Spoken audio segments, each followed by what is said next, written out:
Hello everybody, my name is Michael K and welcome to a GetFitOver40.com fitness product review. Today we're looking at the Garmin VivoFit versus the Polar Loop with HRM. Now what do I mean by HRM? Well, I'm going to use that term periodically through this review. HRM stands for heart rate monitor.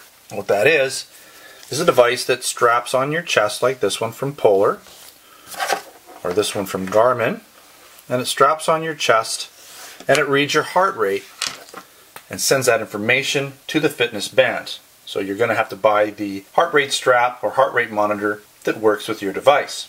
Now, I thought I would make this review of the Garmin VivoFit for more of a head-to-head comparison to the Polar Loop. The reason for this is because both devices pretty much do exactly the same thing. And I've had a lot of questions from people asking about which one I think is the best unit to buy. Now keep in mind, you need to have a compatible heart rate monitor to really take advantage of both of these units, especially if your workouts are not very step-based.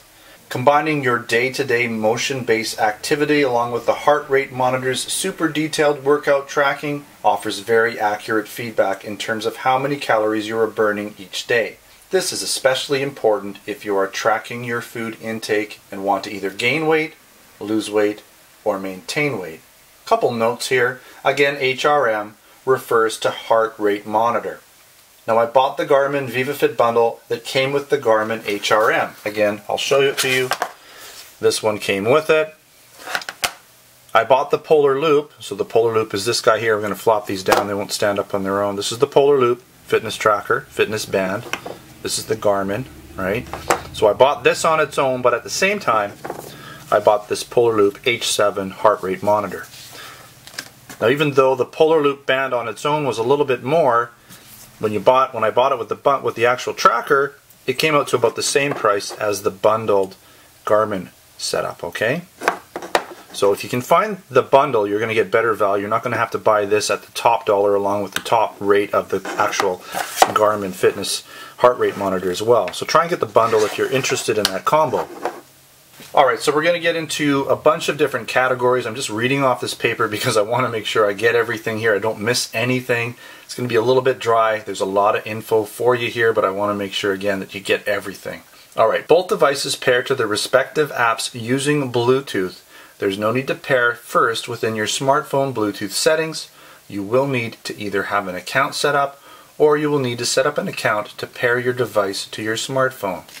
Syncing. Both units come with USB adapters for your PC or Mac so that you can sync directly to your computer and to the respective cloud-based web applications. The Polar Loop uses a USB cable, this one right here. Okay, so this plugs into the back. Don't mind all the grit and garbage in my thing, but it plugs in the back there. And this USB cable will sync and charge the device while it is plugged in. So it's the charging cable and syncing cable if you want to sync and charge at the same time.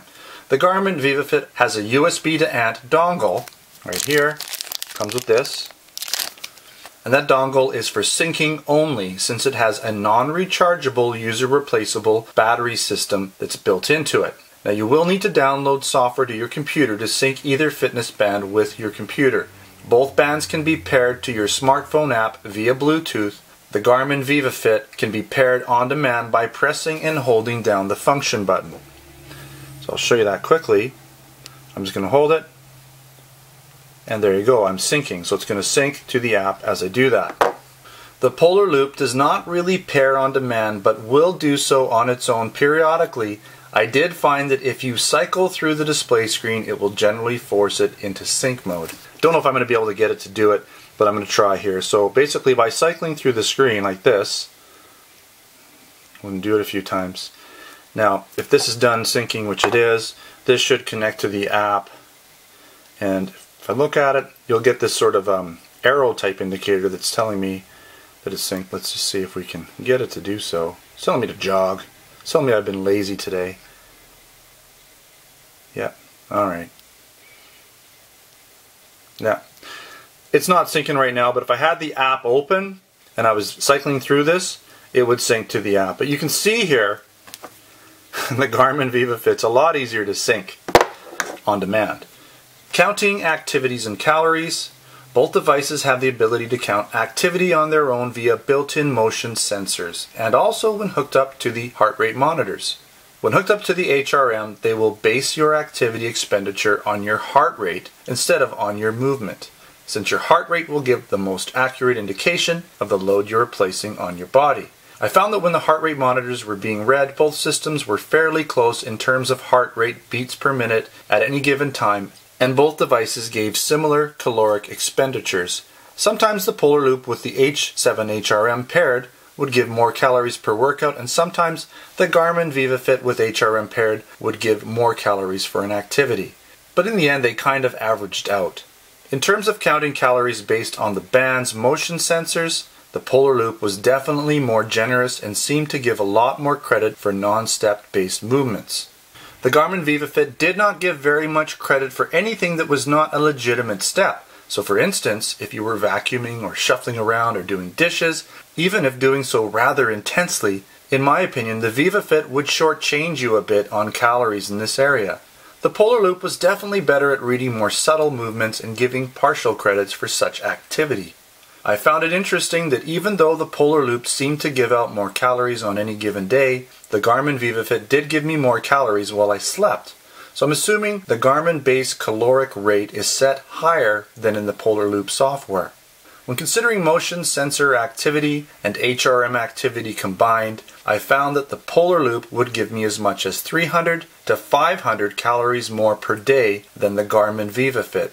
Now, which one was more accurate? Who really knows? Perhaps averaging them out would be the best approach. Bugs. There will always be bugs with pretty much any hardware and software system. This is to be expected, especially with new software. The main bugs I have found with the Polar Loop have been syncing related ones. Most of them seem to have been worked out by now, but my fear is updating firmware and app software, since it seems like Polar has in the past fixed one bug but then replaced it with a new bug.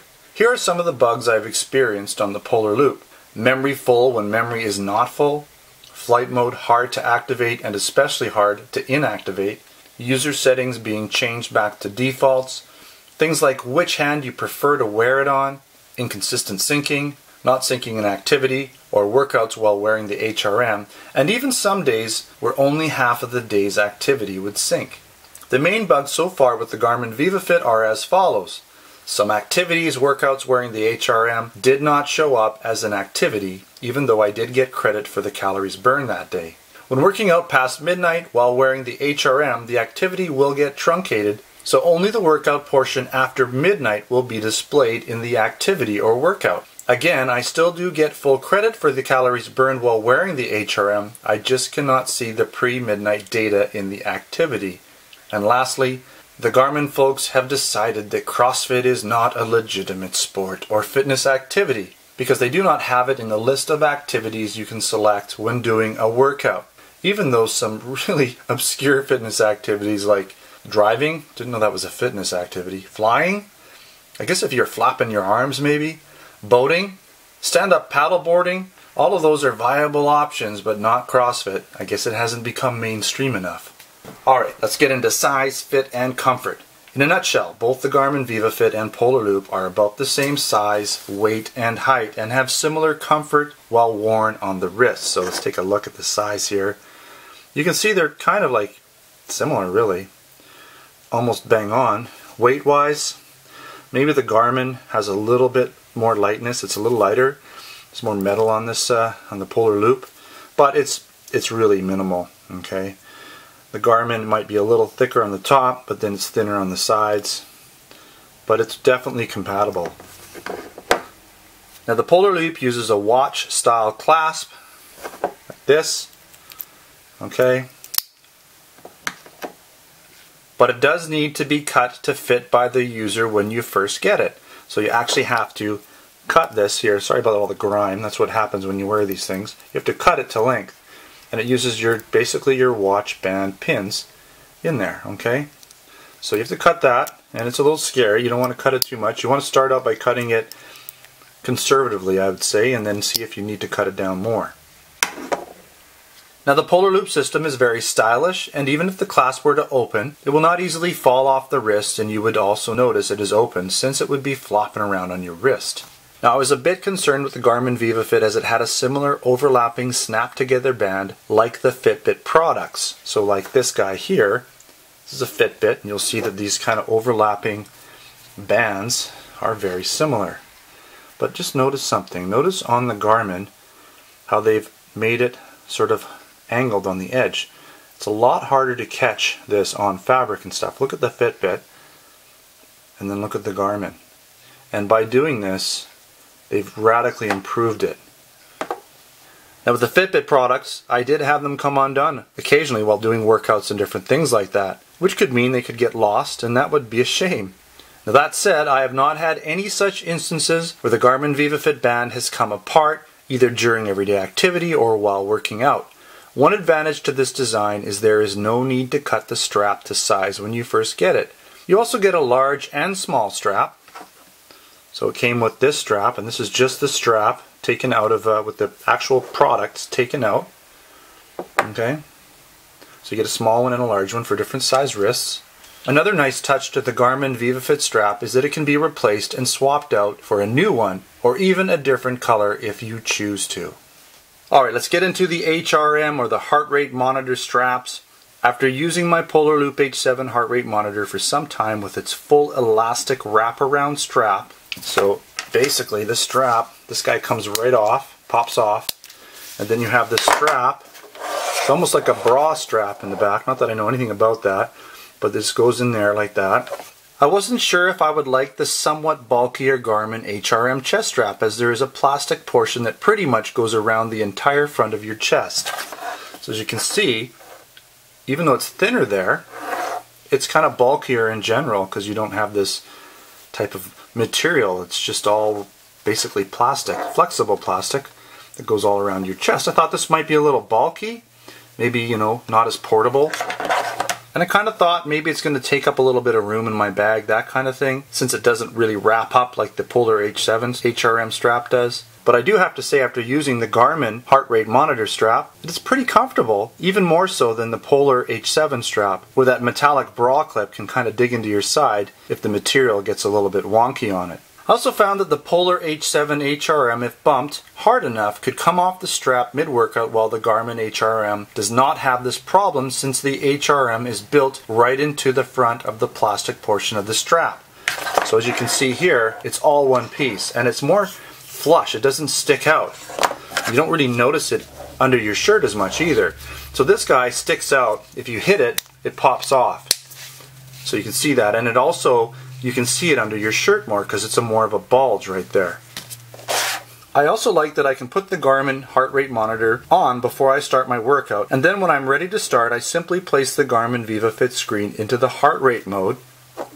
So I just go here, and I cycle through, and I put it in heart, right like that. And it syncs to the HRM right away and starts a new activity session. Once I'm finished my workout, I hold the same function button down while it's in that heart rate mode screen, and after a few seconds the word off is displayed on the screen, finishing my workout session. Now the Polar H7 HRM seems to work best when you immediately pair it to the Polar Loop by cycling through the display setting till you can see the heart rate being displayed. Once finished your workout, you will need to take off the Polar H7 HRM to stop the activity recording.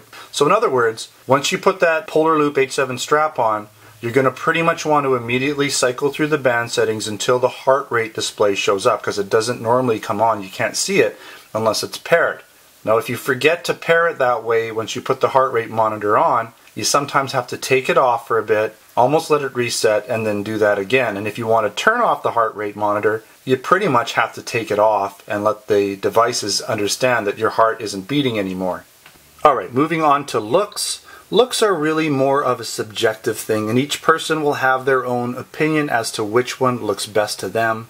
At a glance, both the Polar Loop and the Garmin VivoFit kind of look the same, since mine are both the black versions. Now keep in mind, you can get these bands in a variety of colors. Upon closer inspection, I would say the Polar Loop has a bit more style with its chrome highlights and wristwatch based clasp.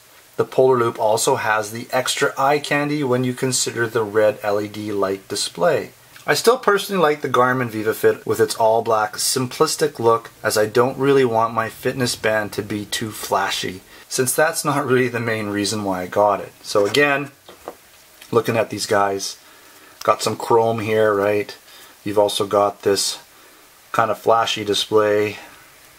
This guy's just sort of, you know, it's not doing too much. Alright, you got the watch band, so it looks a little bit more like a watch. This looks a little bit more like your typical fitness band. Not a big deal. Quality and water resistance. I've been wearing my Polar Loop for a lot longer than my Garmin VivoFit, and so far so good. No hardware problems at all. Everything's still working exactly the same as when I got it, which was last December of 2013. Both fitness bands only really have one button to worry about, and in the case of the Polar Loop, it's more of a sensor than a mechanical button. So I have a feeling there's potentially less problems you would have with the sensor over a mechanical button. For both units, the internal electronics are safely housed inside the fitness bands, sealing them from all outside moisture and dust. Now, speaking of moisture, both the Loop and the VivoFit are suitable for showering and swimming. The Garmin VivoFit with a 5 ATM or 50 meter rating, and the Polar Loop good down to 20 meters or 60 feet. No worries using either of these devices in the shower or in the pool. Alright, let's move on to the display. Both the Loop and the VivoFit have a display on the top of the band, as I've shown you. Right there, right? Polar decided to use an LED display while Garmin went with an LCD display. Now there are some pros and cons to both of these types of screens. The Polar Loop with its LED screen looks kind of flashy with the bright red LED lights. It is also very easy to see at night, but in bright sunlight can get washed out and almost unreadable. The LED lights also use a lot of energy while on, so the more you check the screen, the more power that is used up, which could mean more frequent recharging. Now, the Polar Loop allows you to switch between the following display functions: activity, calories, steps, time, and heart rate, as long as the HRM is paired. So I'm just going to toggle through these guys. Now you do have to kind of push this on the bottom if you've got it off your wrist. Right, so there's your time, activity, that is your goal there. It's telling me I got to jog or something. Let's go through this cals. So that's how many calories, steps, time, activity, right? So that's how much activity I've done. And again, we're back to there again, okay? The Garmin VivoFit screen is based on an LCD display, which is always on but uses very little power. This design is so efficient that Garmin decided to go chargeless.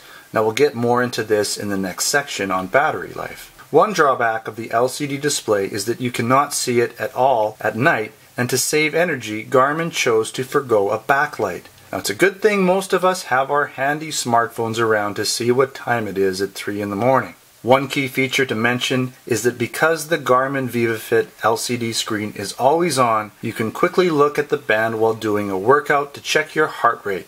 Now you can check your heart rate on the Polar Loop, but you will need to activate the screen by pressing the sensor first. But the LED screen will go off rather quickly. The Garmin VivoFit allows you to switch between the following display functions: steps, goals, distance, calories, time, date, and of course heart rate. There's also a red bar along the top of the display that grows longer as you become stationary for too long, reminding you that you need to get up and move around. So let's take a quick look. So it looks like I haven't gotten into that red band. Oh, we're upside down here.